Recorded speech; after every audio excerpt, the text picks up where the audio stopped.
Book 14, The Grandeur of Despair. 1. The Flag, Act 1. Nothing came yet. The clock of Saint Mary had struck 10. Bong! Bong!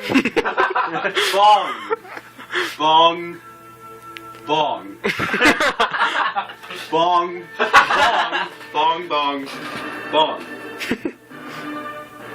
Enjolras and Combeferre had sat down, carbine in hand, near the opening of the large barricade.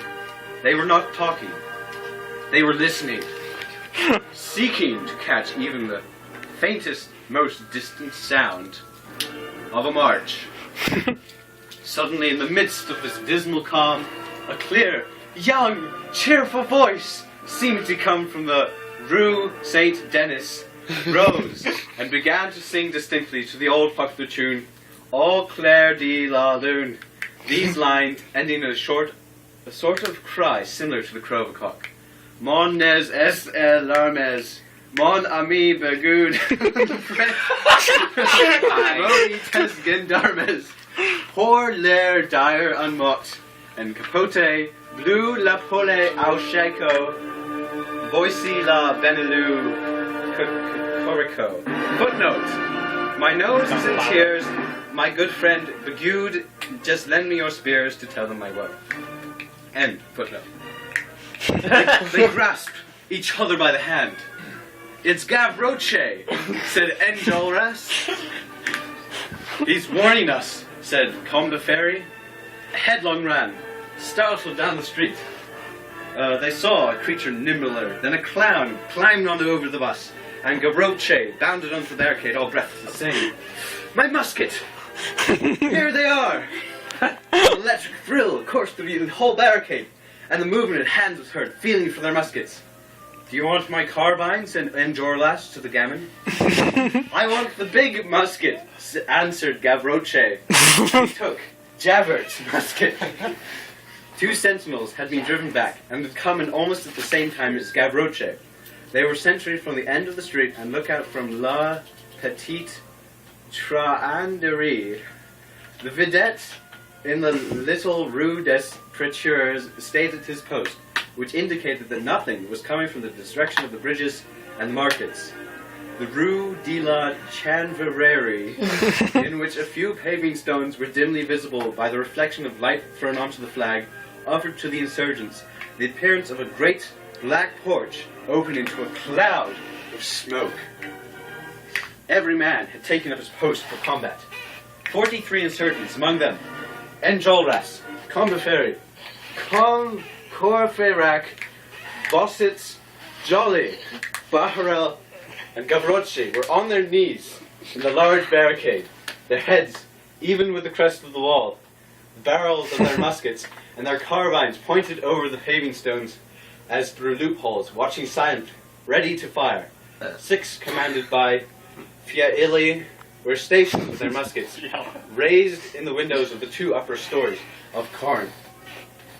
A few moments more elapsed, and the sound of footsteps, measured, heavy, many, was distinctly coming from the direction of Saint Lou. This sound, at first faint, then distinct, then heavy and resounding, approached slowly, without a halt, without interruption, with a tranquil and terrible continuity. Nothing but this could be heard. It was at once the silence and the sound of the statue of the Commendator, but the stony tread was so indescribably enormous and so multiple that it called up at the same time the idea of a throng and a ghost. It was as though they were hearing the stride of the fearful statue, Legion. The tread came closer, still closer, and stopped. They seemed to hear at the end of the street the breathing of many men. They could see nothing, however, except at the very end, a dense obscurity. They made out a throng of metallic threads, as fine as needles and almost imperceptible, that moved all about like those phosphoric networks we perceive under our closed eyelids at the moment of falling to sleep. In the first mists of slumber, they were bayonets and musket barrels dimly lit up by the distant reflection of the torch. There was still a pause. Oh, Jesus! They moved about. There was a still pause, as if on both sides they were waiting. Suddenly, from the depth of that shadow, a voice, so much the more ominous because nobody could be seen, and because it seemed as though it were the obscurity itself that was speaking, cried, "Who goes there?" At the same time, they heard the click of levelled muskets. Enjolras answered in a vibrant tone. "The French Revolution!" "Fire!" said the voice. Crimson flashed across the facades on the street, as if the door of a furnace were opened and abruptly closed.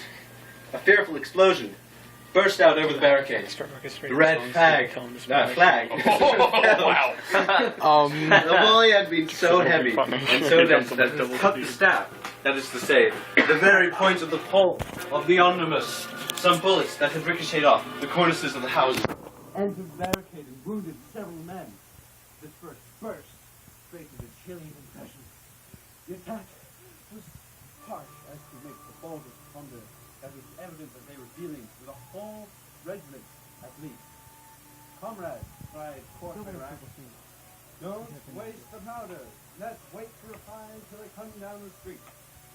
And first of all, said Enjolras, "Let's hoist the flag again." He picked up the flag which had fallen just at his feet. They heard the rattling of the ramrods and the muskets outside. The troops were reloading. Enjolras continued.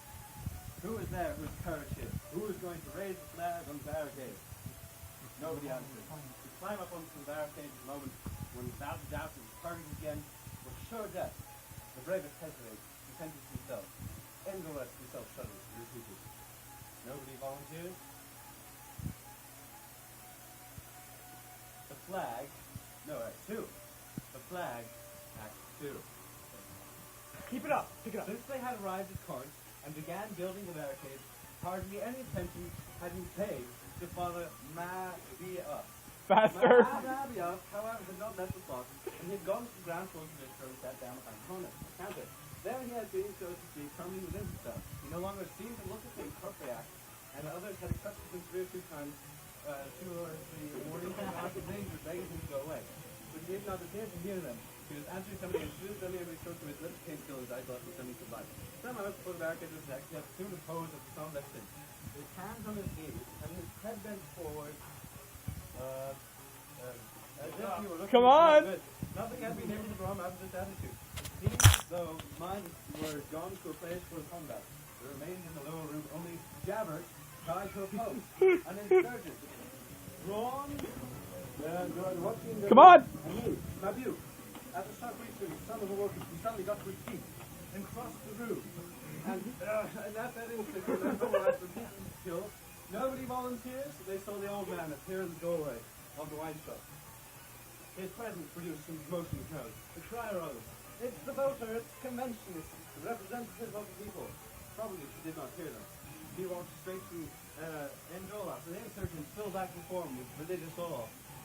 He snatched the flash from Enjolras, who drew back petrified, and then nobody dared to stop him or aid him, this old man of 80, with shaking head, but firm foot began to climb slowly up the stairway of paving stones built onto the barricade. It seemed so somber and grand that everyone around him cried, "Hats off!" At each step he was terrifying. His white hair, his decrepit face, his large forehead bald and wrinkled, his hollow eyes, his quivering open mouth, his all-down amazing red banner. Since the battle, shadow illumined the road with him, seemed to last see the ghost of 93 rising out of the earth, the flag of terror in his hand. When he reached the top of the last step, in this trembling and terrible tandem, standing on the mound of rubbish before 1,200 invisible muskets, rose up in the faith of death, and if he was stronger than it, the whole barricade and darkness seemed a supernatural, colossal image. There was one who was silenced, only in the presence of wonders. In the midst of the silence, the old man waved the red flag and cried, "Viva la revolution!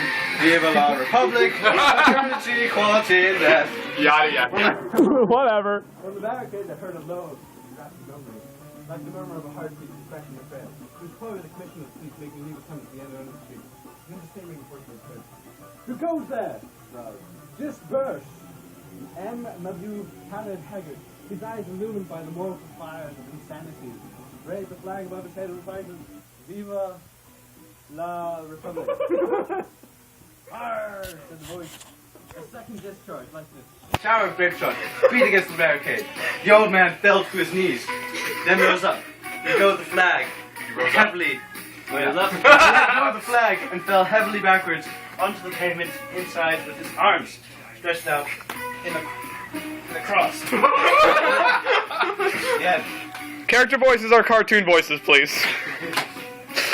It's appropriate for this. That was so moving. There you go. Oh, is that 5 pages?